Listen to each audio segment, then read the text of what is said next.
Okay, let's just jump right in. I mean, think about it. We're living in this age with so much health info at our fingertips, right? We've got organic everything, boutique gyms, wellness gurus all over social media. So what is the deal? Why does it feel like we're always so sick? That's the huge paradox we're gonna break down right now. Seriously, if you've ever been there, just chugging orange juice thinking, come on, I'm sick, again, even though you're trying to do everything right, you're not crazy. It's not just you. This is a super common, super frustrating modern problem. But here's the good news. There are actual concrete reasons this is happening, and we're about to get into them. So you might think the answer is just, wash your hands more or stay away from sick people. And yeah, that helps, but it's not the whole story, not even close. The real, number one, hidden culprit behind our weakened immunity, it's something happening inside our bodies, kind of silently, all the time. The real issue, the one we really need to talk about, is this thing called chronic inflammation. So what even is that? Well, think of your immune system like a highly trained army. Now, acute inflammation, that's a good thing. That's when the army gets an alarm, mobilizes, fights off an invader like a cold virus, and then goes back to the barracks. Mission accomplished. But chronic inflammation, that's like the army being on low-grade red alert, 24/7. They never get to stand down. They just get tired, drained, and totally burnt out. So when a real enemy shows up at the gate, they're just too exhausted to put up a decent fight. And what's fueling this constant low-grade fire? Well, it's pretty much the greatest hits of modern life. You've got that never-ending background stress, right? Then there's the fact that we're just not getting enough good sleep. We're sitting down all day long. And of course, we're grabbing all those easy processed foods and sugary snacks. Every single one of those things is like tossing another piece of kindling onto that inflammatory fire, day after day. Okay, so if that's the problem, where on earth do we start to fix it? Well, we have to go straight to the source, the headquarters, the absolute command center for your entire immune system. And you might be surprised to hear, that command center is your gut. And get this, just let this number sink in for a second.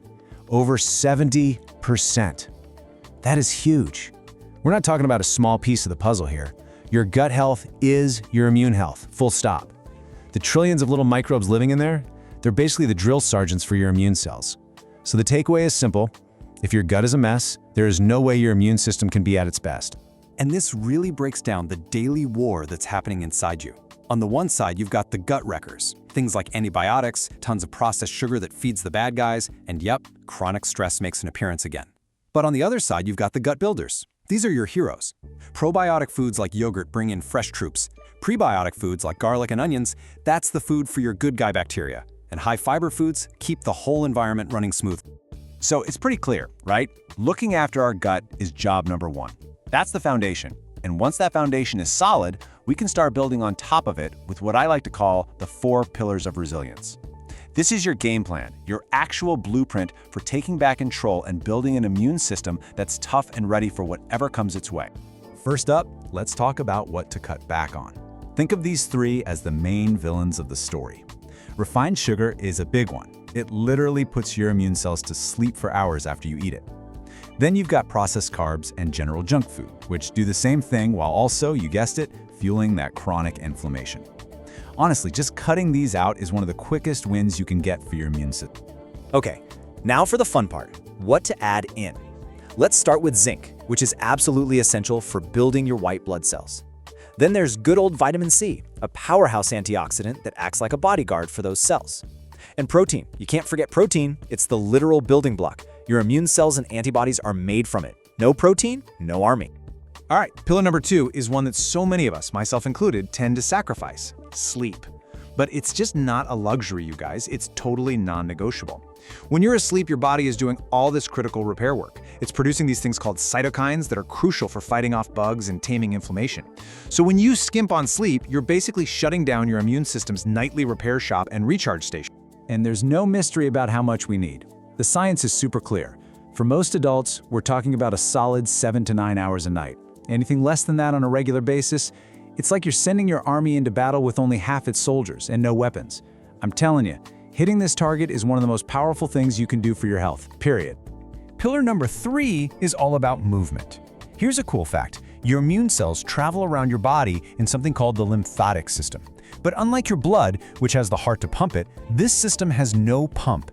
It relies entirely on you moving your body to get those immune cells circulating.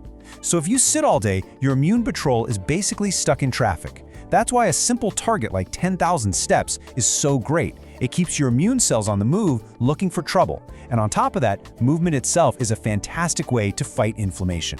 And let me be clear, you do not have to go run a marathon. Actually, working out too hard can sometimes stress out your immune system. The real key here is consistency, not intensity. We're talking about things like a brisk walk, a good yoga class, a little bit of strength training. These are perfect for getting all the benefits without putting extra strain on your body.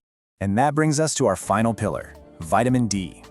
This one is so important that a lot of scientists don't even call it a vitamin anymore. They call it the immune hormone. Here's the best way to think about it.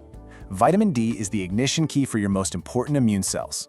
Without it, your frontline soldiers, your T cells can't even get started. They can't activate to fight anything. And the crazy part is, a massive number of people are deficient, especially in the winter. It's like we're trying to start a car with no key in the ignition. Whew, okay, we've covered a ton of ground, right?